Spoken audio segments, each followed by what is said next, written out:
Hey, everyone. It's your favorite CEO, Miss Flo, and welcome to another episode of Neon Mike, where the conversations just glow. Today, I have another amazing comic book creator with me. Can you go ahead and introduce yourself to the public? Oh, yes. Thank you. First of all, thank you for having me. My name is Jaromir François. Friends call me Jay, just simple, just interact. I am a comic book writer. Right now, it's not my full-time job, but I hope to make it my thing. So, yeah. So, what do you do on the side? Uh, my main job? Yeah. Yeah, my main job, I work at the Apple Store. So I'm a Ooh, technician there. So basically, that's where my funds come from to, help me make my projects. But yeah, that's what I do. that should come in handy. I mean, do you get the special discounts like on the Adobe stuff or? Oh, no, no, no. Oh, We like most places, if you work in a place, you have a discount, but whatever discounts do help, but they're not like major. gotcha. Yeah. Yeah, I thought it was like apropos because it's like you're a comic book creator, so some of the Apple products will certainly help you with your creation. But Yeah. we reached out. This is okay. So this is how we met. Mm. Followed you on social media. I think it was based off someone else's recommendation. I think it might have been Fantastic Frankie. Ah, yes, And yeah, yes. so I followed you based off that. You hit me up um, just to help promote your endeavor. You do have a GoFundMe for one of your projects. Yeah, Can you go into Kickstarter. that? Yeah, a Kickstarter for Napoleon from the Machine. That is basically my third project. So I decided to work on that before m- my other project, which is the Alien Hero. So I brought my books with me just so for anyone that's watching this, this is issue one of Napoleon from the Machine. The most all my three of my books, or rather four of my books, I funded that out of pocket, except for Napoleon from the Machine. I wasn't able to complete my goal in Indiegogo, but whatever funds I made from that, I was able to finish this. So this time for book two, I'm hoping to have more eyes on it. And being based off in New York City, I feel like I need to use the city to help me fund this. So I plan on taking some days off so I can just run around the city and promote my work and see if I can get people to fund the project. Cool. So what's Indiegogo? Indiegogo is like Kickstarter. The difference between the two is that with Indiegogo, you get to keep what you made or what people backed. Where Kickstarter you don't. You just don't get any funds. But I like Kickstarter because it has a better what do you call it? Interface, and it's easier to like contact people, and they have more options on that end, and it's more recognizable than Indiegogo. So when I mention Indiegogo to people, not a lot of people are aware of that. So Yeah. yeah. So if you could tell us a little bit more about Napoleon, because when I looked over it, first of all, the art looks amazing. Yeah, that's thanks to the artist. He does a great job. His work is great. His name is Constantine from Bulgaria. Great guy. Yeah. As I find that ironic because Constantine is also a comic book character in DC, so I feel like that it was meant to be. It was I meant to Yeah, be. it was. I always think that too. Yeah. But when I looked over it, it was just such an interesting concept because the setting is in Japan in the not too distant future. Yeah. But when you look at some of the characters and how they are dressed, it's giving Afrofuturism a bit. Am I mistaken? No, you're not. I want people to think that. So it is in the. I have this idea where we, in the near future. So in the beginning, it takes place in 2094. It seems like a random number, but 94 is the. I chose that number because that was the age Stan Lee was when I wrote this comic book.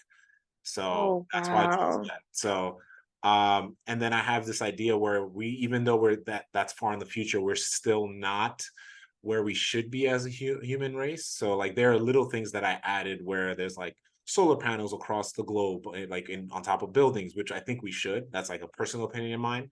But then we still do things like make a full balanced breakfast in one drink. So it's apple flavored, but you get all the, you know, nutrients from a full balanced breakfast. So it's things like that when it comes to like big pharma and big companies. But it's just little nuances. I don't just blurt it out at you. It's just like hidden in the story. That would be in book 1 and 2, I believe. I think has that as well. But yes, Napoleon from the Machine takes place in the future. The main character Napoleon has the ability to manifest his drawings, bring it into reality. But before, he's at this point he's depressed, and he's been grieving the loss of his wife 4 years prior to that. And I get into some of it later on. So this whole thing is a total of 6 issues, and I do like dig into his past a little bit in the next issue after that. But literally, there's a little bit of flashbacks in book 1 and 2.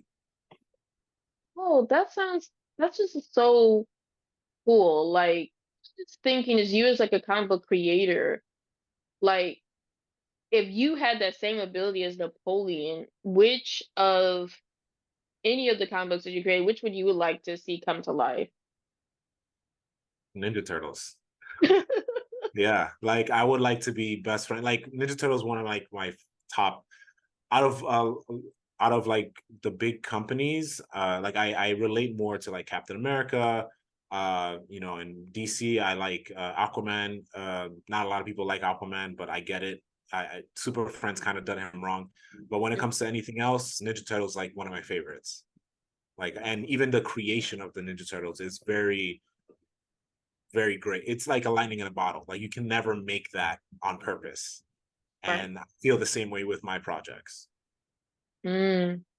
So what's drawn you to Teenage Mutant Ninja Turtles? Like, because I feel like it's been around so long. I feel like with like from the 80s to now, I feel like there's not been like a generation that hasn't found some connection to the brand, and it's been like done over and redone, rebooted like so many times, but it's still so fresh and appealing to people. So like what keeps you, connected to the franchise?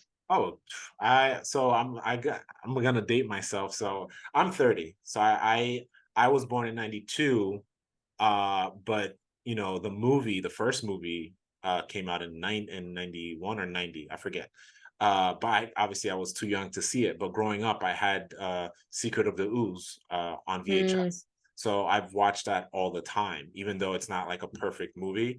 Uh, I grew up with that, so it's nostalgic. And then there was the 2003 version, which I grew up watching as well. But my favorite Ninja Turtles, I guess, product was the 2012 version, because it's a great story. It's 5 seasons, and it basically says that everything in different dimensions are linked. So the classic 80s comics, anything that was Ninja Turtles related is all connected in these different parallel multiverses. So that's why I like the 2012 one the most. yeah, the turtle verse. I get Yes. it. Yes. So, as a comic book creator, and I asked like a few people about this because like I feel it's so challenging because it's like what do you do to have your book stand out from the rest? Because I feel like for someone like me that's like so into TV and movie, um, we often see like the same similar plot theme kind of play out just in different varieties. Yeah. Like we would see like the orphan kid that's abandoned by the community and then come up to be Like Naruto. the like yeah, like the top tier whatever hierarchy that they have.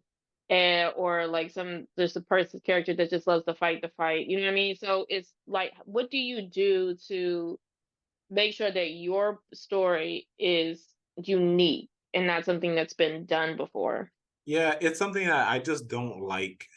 I guess it's how I am. So I don't like a lot of trite or corny things. Like I remember for the Alien Heroes, I remember when that was starting to manifest itself. I remember I had someone say, "Yeah, you should do like a love triangle, like the Naruto characters. So, Naruto, Sasuke, and uh what's her name, Sakura. Okay. And then I'm just like, nah, that's corny. Like, I don't like love triangles, especially when I watch things. It's just like, it's so easy when communication is key in real life, like in relationships and friendships. You can literally just have the conversation and not have a love triangle. But me, I just try to stay away from things that I don't like. So, but that goes to say, like, I did like Naruto, like from, I don't care for Boruto, just to like throw that out there.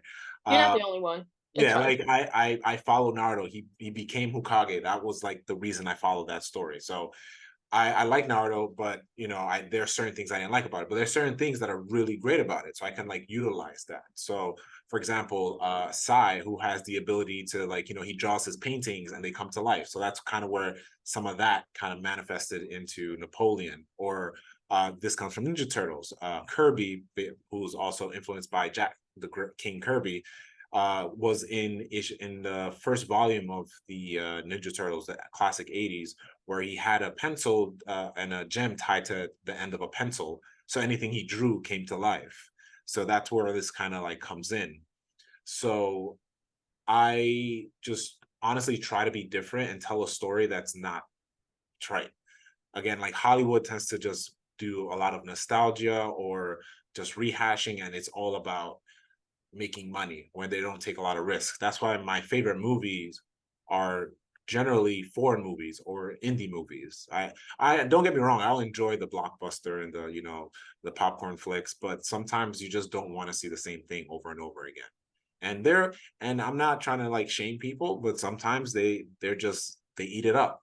But Right. they just don't know what they want because they're just getting the same thing. So I always use this phrase where there are people that like wine and soda, but you're just fed soda for so long that you don't know what fine wine is. Mm.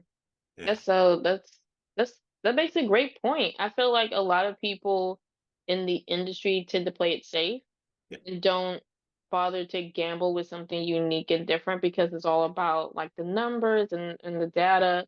But I'm just like going to comic book conventions and speaking with different creators and just get a synopsis of their work. It's just like it sounds so dope. Like, and I wish somebody would, go ahead and take a chance on them. And with your work that you sent me like three different projects, and think what it like the favorite, like they're all great. I think the one that really stuck out to me was it was the teddy bear one. Hold on, let me Oh, get the name right. my brother Uh, Teddy. yeah, my brother Teddy. And I was really drawn to it because it was showing like a young black boy in the most innocent light. Mm. But it was like it was giving Winnie the Pooh meets Narnia. You know what I mean? Like, was that the idea of I it? see what you're saying. Yeah.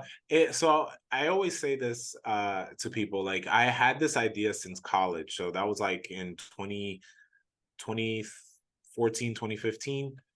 And I always tell people like you've seen this image before. It's like protecting kids since 1930 something. I forget what it was. And the image was just a little teddy bear with a wooden sword and this like looming monster over the child's bed. And I was like, I've never seen that story before. I've never heard anything told in that light, but I never didn't know what to say. And I think that's another thing too. I feel like when people create, um, they have something to say. So for me, I it was 2019. So like my best friend moved to Florida, and that's when I was just like kind of sad about it. I never outwardly expressed it, but I did feel like kind of sad because he moved down to Florida. So then I just started writing the script for my brother Teddy, and one of the reasons it's short in itself too is because at the time I didn't really have money.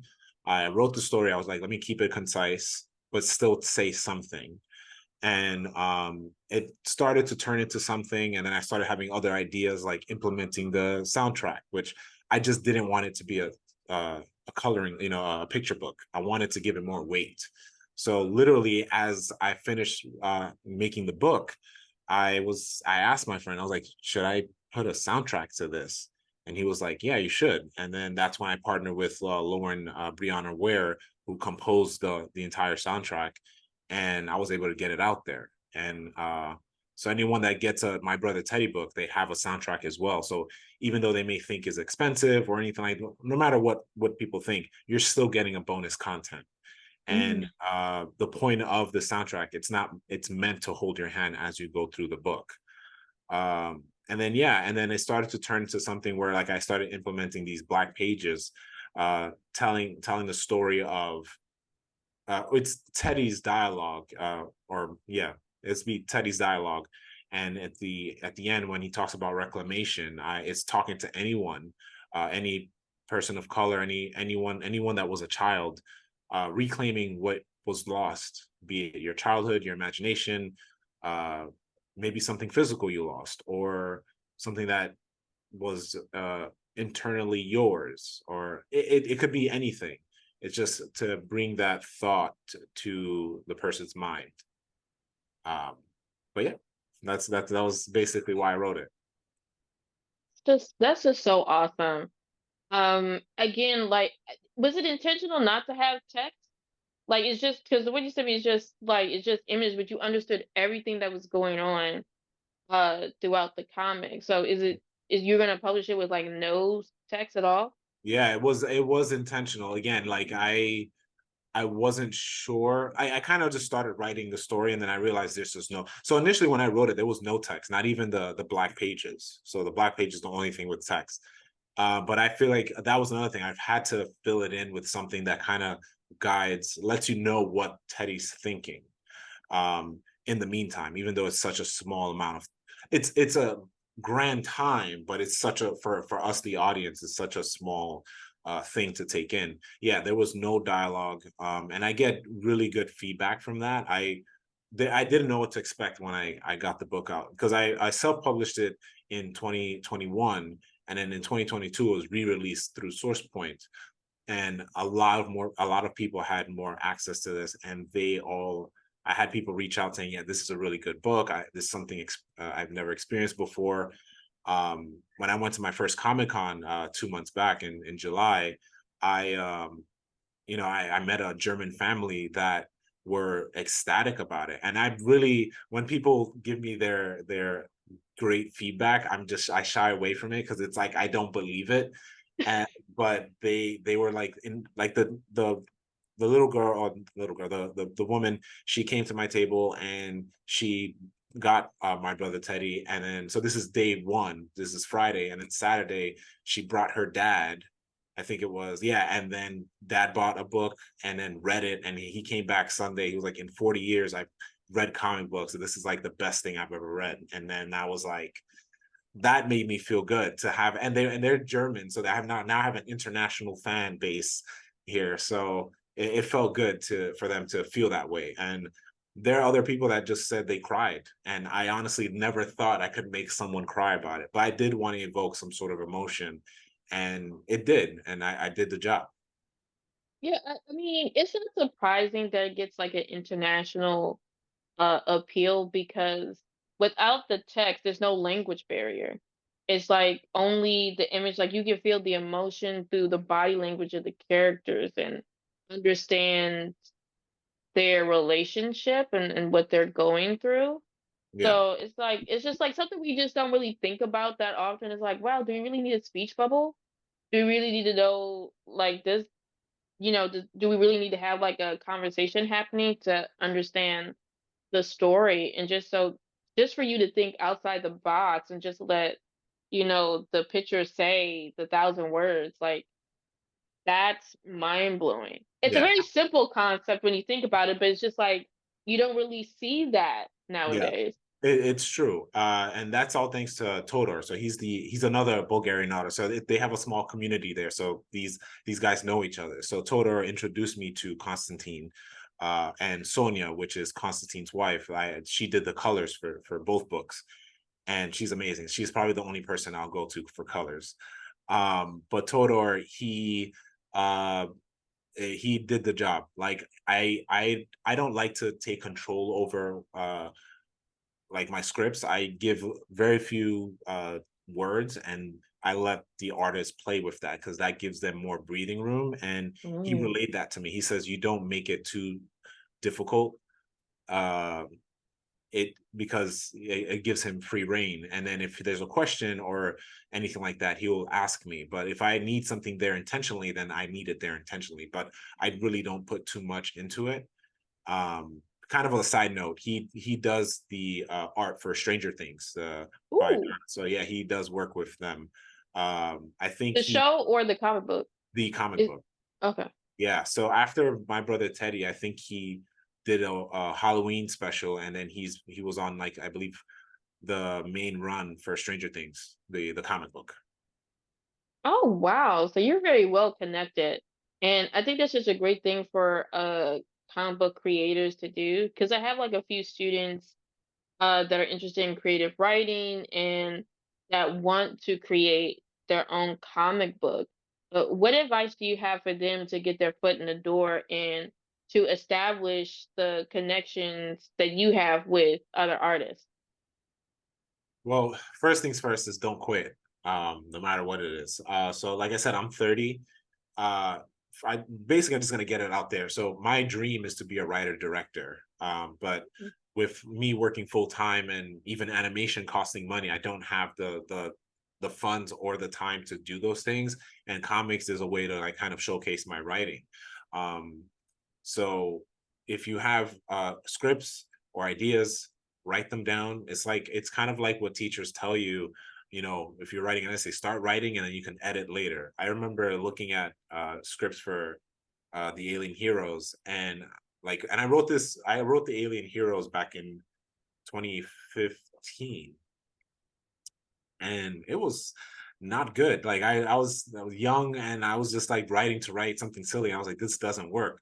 But having written Napoleon, which was like my first, uh, well, technically, I wrote a spec script for Ninja Turtles. I wrote 6 issues, and that made me feel good on, like, oh, I can do this. And that's when I wrote Napoleon from the Machine. I wrote Napoleon the Machine in like 2 months, and then I wrote before Napoleon. I wrote the 6 issues for Ninja Turtles 2 months as well. It took me 2 months to write all six.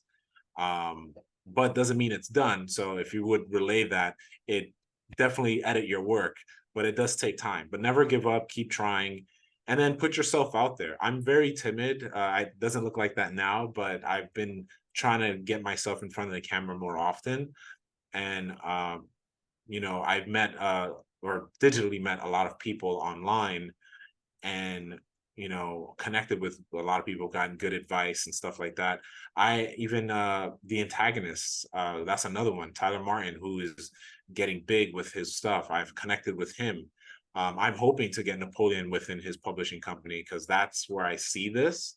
um, and I want people to, like, get their hands on it, just to, like, just get it out there. So I'm not in the industry yet, but I'm kind of knocking at this door. So I feel good about it.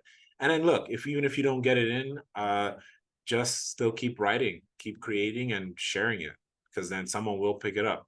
Unfortunately, Hollywood is such in shambles, but people will follow. So yeah. Right. Yeah, the strike has been oof, it's been rough. And it's like things that you hear from like the executives and how they're handling the situation, Yeah. it's very disheartening. But then when you hear, you know, that I don't know if you ever follow like Hellspawn, Demetrius Holt, and they're doing like the Blurred Station for like a black streaming app. That sounds familiar. So I think like you would definitely fit in that category because your work is sci-fi related. You're a black creator. You have like black leads in your story, and I think like just connecting with someone like that, I think would give you like such a huge push, especially since you want to be a writer and director. No. So I was going to ask you this: if you were to make your characters like if you were to like make your comic books into real TV shows or movies, like who would you cast? Like what would be your like your top picks to play these roles? If you got that far and thought about it. No, I haven't, but I can kind of answer it. So like I know like for Napoleon as the main character, I think anyone can play him. Um but when it comes to the side characters, like even my I call it the heart of the Justine, who's the child. I want it to be a black woman. I or black girl. At some point, I feel like if I'm able to get all six out there, I may do like one big comic book, or is it called a giant size comic book with her as a sequel. And this is kind of like thinking out loud, but it's not like for sure. But I want to partner with a black female writer to write her story.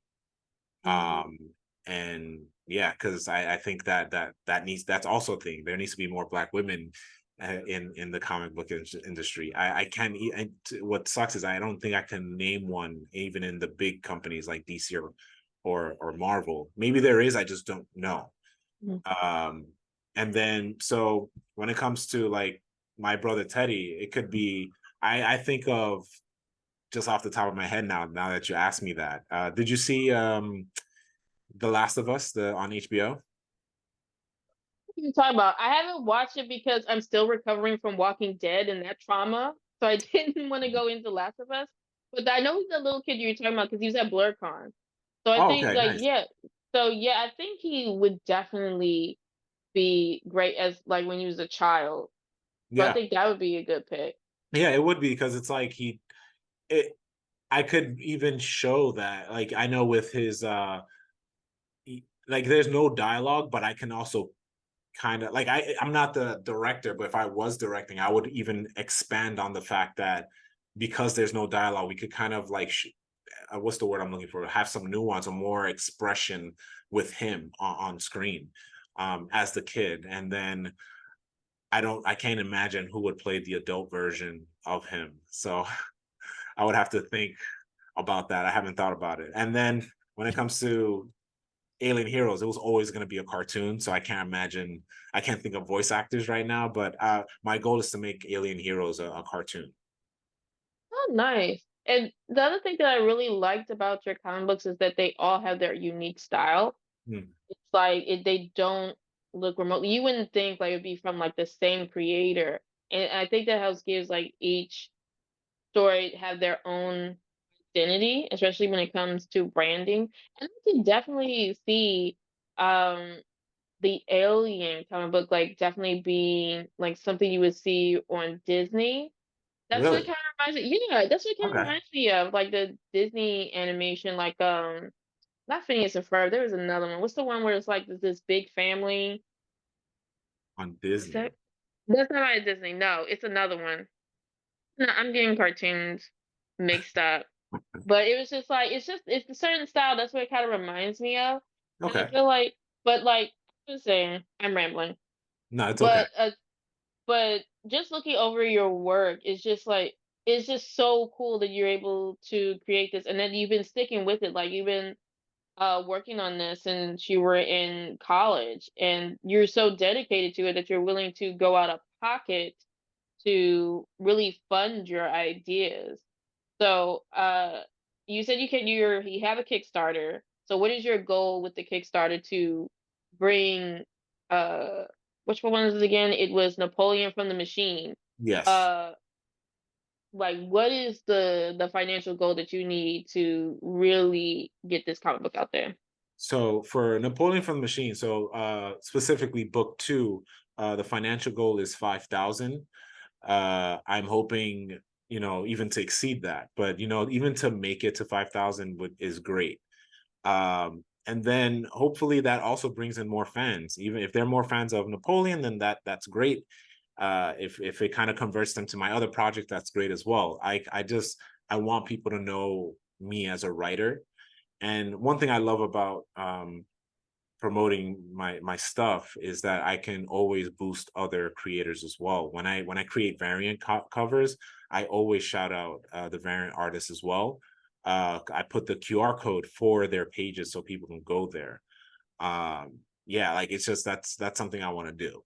And with Napoleon, I want to get it done. That I wrote that at a time when I was super depressed, so I kind of spilled all over the paper or metaphorically spilled over the paper with my ideas. So like this is like my bread and butter. I want people to read it. I'm writing it for the people that always feel like, they can't do anything, or they're not worth it. Because Napoleon, who has such, I call it this Superman, abilities, but he's depressed and he doesn't know what to do with it. Like what I'm trying to say is everyone has the potential, and you can just do what you want to do.